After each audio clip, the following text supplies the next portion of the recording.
capacity sa pagbayad, no? Kung imugong tanaw ni compare na mo ang naa diri sa ubos ug sa taas, ang sa taas man gud kato sila dito, naa sila yung mga farms, no? Kung ang growth sa business makita nimo potential gyud kay sila nga mo-grow, no? Nya kung diri sa ubos ug imong tan-awon magudaghan kay diri, no, especially sa mga squatters may nga rampant kayo ang mga microfinance, lain nga mga lending institutions or lain pa. So taas ang rest sa ubos, dili kay taas sa rest sa taas, so mas mod naami dito mo target. No, nya dili pud sa ubos kung imong tan-awon pud ang competitors daghan kayo. So kung doon na nanay nga magtinda, patbangan pug tindahan, no? So ang mahitabo is kung di siya ka mao-manage, madaw na pud siya. Plus sudlan pas laing mga microfinance o lain nga mga lending institutions, daghan siya utang, mahog nga multiple loaners siya, nya mahog nga magkasige na siya magkapaslipas ng overdue. So mo na gitan-on po namo nga mas mo concentrate ni ngadto sa mga areas o sa mga nanay nga naagid sila focus dadapita ba. Sir, you've mentioned, sir, nga diri sa Cebu City mas daghang mga businesses, sir, ba? Yes. Ideas, opportunities. Pero uban ani, sir, uban sa kadako sa daghan sa venture, daghan pud ang dako pud mga challenges, sir, ba? You've mentioned competition, sir, for one. How should a small businessman handle this kind of challenges, sir? Especially kung kunwari ta sa kanang mga buy and sell products, no? Ang ila is gi-maintain yun nila ang ilahan kanang customer service, usapo na siya. Then at the same time, kung tan-aw nimo ang sa prices pud nila, so very pud ba kanang competitive pud kayo ang ilang prices. I-maintain nila ang customer service, ang kanang quality sa ilang mga produkto. Then at the same time, ang presyo pud nga daw paano hindi i-appreciate pud sa masa ba. So sa lindot gaimi ang atong naminaw karon, sir, ba sa radio mga tips, sir, sa pagsugod nila sa negosyo. Siguro para lang nako no una kung musuod sila negosyo, una is ilang pangitawon o ilang tanawon unsa toy interest nila ba sa unsa nga klaseng negosyo. Like for example, gusto sila mo venture sa mga karinderias, dapat kaybaw sila sa pagpangluto or do naman sila idea about sa ingon na. Then ikaduha pod tan-awon pod nila ang katong lingon niya kana yung saktong locations, no? Kunya kung mga nagsari-sari, dapat kaybaw gud siya about sa inventory control, no? Kabaw siya about sa kanang sa flow sa sari-sari, kanang sa mga markups, sa dapit mo kumpra nga mas barato siya, no? So is importante kaayo nga ang mga nanay makaibaw sila kung unsa nga negosyo ilang gisudlan, unsay dapat nilang naibawan. In fact, diri sa Rafi Microfinance kita doon na tayo mga newsletter nga ihatag every quarter. So dito makakuha sila mga tips. Then at the same time, doon na po tayo kanang mga magazines bitaw, kanang mga negosyo nga mga kuan, daghan kayo tips siya dito. So ang mga nanays nga naa nasud sa atong programa, daghan siya makuha mura siya og maedukar diri sa programa. Then at the same time ang ato pong mga trust staff muhatag po na sila every month og mga activities sa mga nanays with related sa kanang ingana nga mga opportunities. I'm sure, for example, ako, ganahan ko mga negosyo pero wala ko'y kapital. Unsay mga ways to find money, sir, to finance my business? Diri sa ato sa palisiya gyud nato, do naman tay kanang gitawag og kanang orientation, no? So gi-encourage na mga nanay nga mo attend sila sa orientation, sa pagpaminaw, no? Once nga makauyo na sila sa programa, base sa ilang pagpaminaw nila, doon na sila mga pangutana. Once nga magka-interest sila, doon na tayo mga forms nga atong ihatag. Then after kami diri sa opisina, amo nang tan-aw na mga forms, kunya amo dayon na siyang ipa-kuan og CI, no? Ipa-CI nato aron ma-check gyud nato or ma-validate po nato, no, unsa ka interesado atong mga nanay. I'm sure. By the way, before anything else, pwede nimo i-brief atong mga listeners unsa ni Rafi Microfinance? Okay, ang Rafi Microfinance usa ni siya sa programa sa Ramon Abuetes Foundation, no? Kining kuan siya ang ato gyud nga mission diri is para gyud nga matabangan nato ang mga yanong mga nanay, no? Nga naa nabilong sa ubos-ubos moingon nato mga class C or D nga nanay, which is mao mo gani baga diri sa ato ang palibot, no? Ngayon ana. So gihatagan nato sila anang opportunity nga makapahuwam ta sa mubo nga interest aron nga malikay sila sa pagpanghuwam anang mga 5-6 no nga dagko kay interest kay atong mga nanay wa gud sila kahibaw ana di man na sila mo compute. Actually di gini sila mo compute was naalay mahatag nga kapital muhatag na sa inadlaw or mga sinima nga binaw pero once sila kahibaw pila gyud ay ang interest So mo na wa makita sa mga nanay nato. So dili nakita na to sa Rafi Microfinance nga dako kayo ang need sa market. Kinahanglan nato nga sudlo na aron nga ang kanang nga mga nanay maatagan sa sakto nga financial nga assistance, then at the same time dili na pud sila mangutang pa sa uban nga mga kuan institutions nga taas og tubo.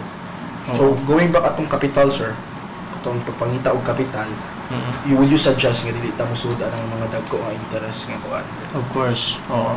Mao gina siya. Kay once nga ni mangguni kung mangutang ka, ipalit nimo na og goods, no? Para paninda. Like for example, mangutang ka og 5,000, ipalit nimo na og kanang para sa sari-sari worth of 5,000. Ang tubo ana niya 20% kasagaran og sari-sari maximum 6,000. So nangutang kag 5,000, kunya nang interest ka og 20%, ang kanang imong ginansya imo ra pa nang giuli nila nahug na wala pa mabili nimo. No, sa ingon ana ba, pero di sa tuwa nga ubos kayo ang interest murag muhuglag monthly nga 167 against 500 pesos. So dako gyud kayo ang mas masave nila or mas dako ang ilang income. I'm sure diri sa syudad mo, sir, like you've said, sir, nga magtukod og sari-sari store ang usa. Taw-taw ang silingan magtukod og sari-sari store. Usa kay mga aside from concert, usay mga innovative ideas ka, sir, na pwedeng i-venture sa uban aside nga magsusulod lang sila sa Okay. Diri sa ako nang giingon kung asa to mo kaan sa imong buot, no, nga mas masayon nimong buhaton, mo na pinaka-importante. Kung magsari-sari pug ka, tan-awon nimo nga to sa pikas, nagsari-sari siya. May pinaka-common man po. Oo, nagsari-sari siya. Nya magsari-sari pug ka. Dahon nahugya nga mabahin ang mga tao, no? So mas gamay ang imuhang income kay mabahin man pag kamalit sa grocery. Why not? Musuway kag venture o magluto-luto kag sudan, putos-putos 5-5, especially kung layo og restaurant, so another income nga mosuod sa imong paninda.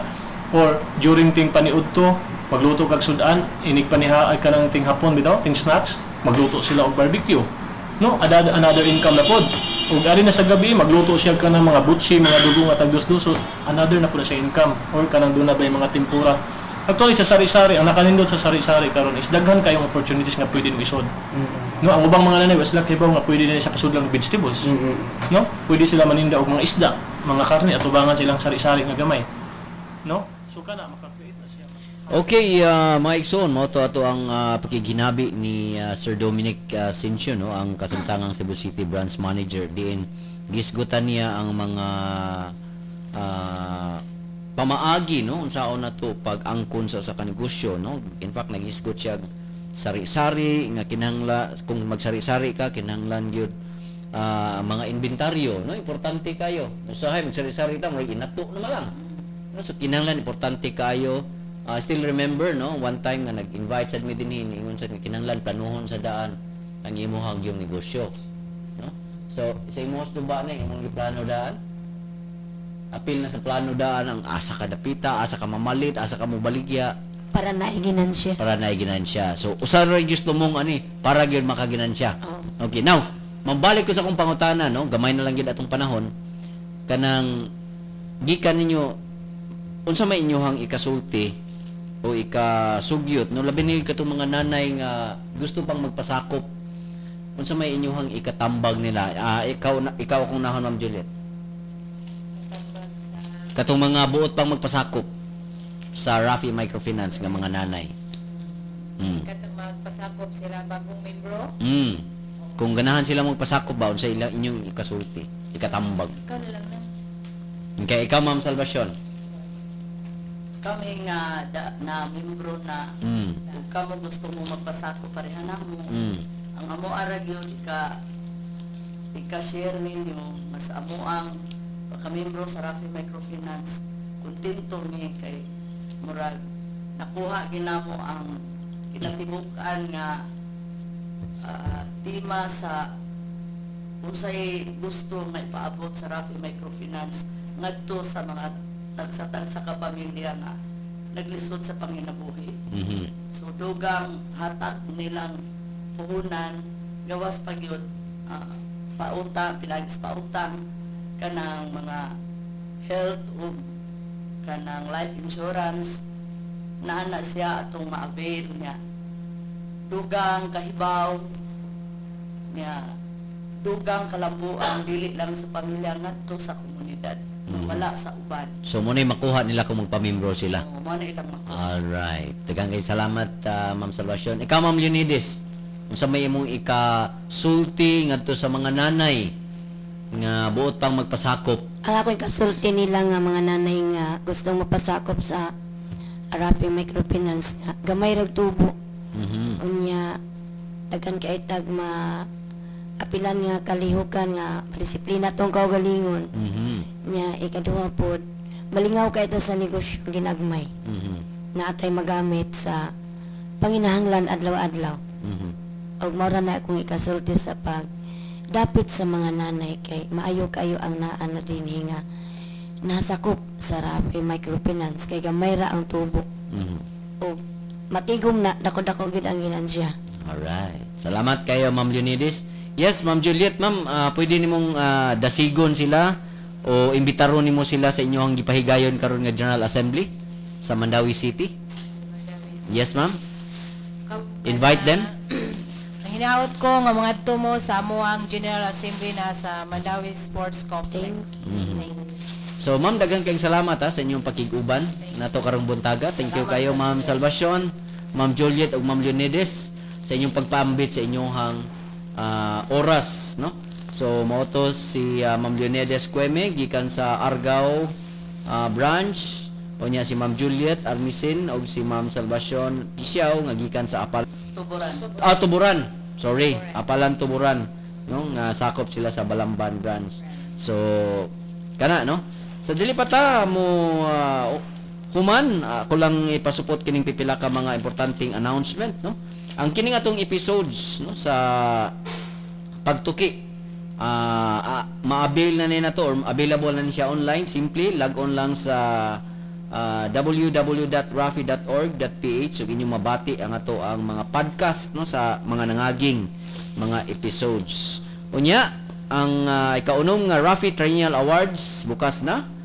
Ang maong search is on again for individuals or institutions working to effect positive change, no, nga nakaepekto og mga maayong kausaban o kalambuan diha sa mga lugar sa Visayas ug Mindanao. Alang sa inyong nominasyon, log on lang sa www.rafi.org.ph o baka kontaka si Cathy Margate sa numerong 418-7234 local 105. Mga igsoon, maghinaot kami nga nakahatag kami ninyo igong kasayuran kabahin sa mga ginagmayng negosyo, no, sa atong mga nanay sa Rafi Microfinance o nakahatag ninyo pagtulunan, no, sa pagpadagan sa usa ka negosyo. Kanyong tanan, wala na kitay panahon og dinhi natapos ang atong tulumanon. Sa ngalan sa akong kauban si Patrick Tabada, ang atong mga program manager, kang Heidi Palapar, atong program director, kang Ma'am Dumit Chua, ang atong chief operating officer sa foundation. Ako moingon hangtod sa sunod semana sa samang takna adlaw ug istasyon. Maayong buntag, mga Bisaya. Og dinhi matapos kining tulumanong pagtuki usa ka tulumanon sa kahanginan sa Ramon Aboitiz Foundation Incorporated. Hangtod sa sunod higayon, daghang salamat sa inyong pagpaminaw. Pagtuki.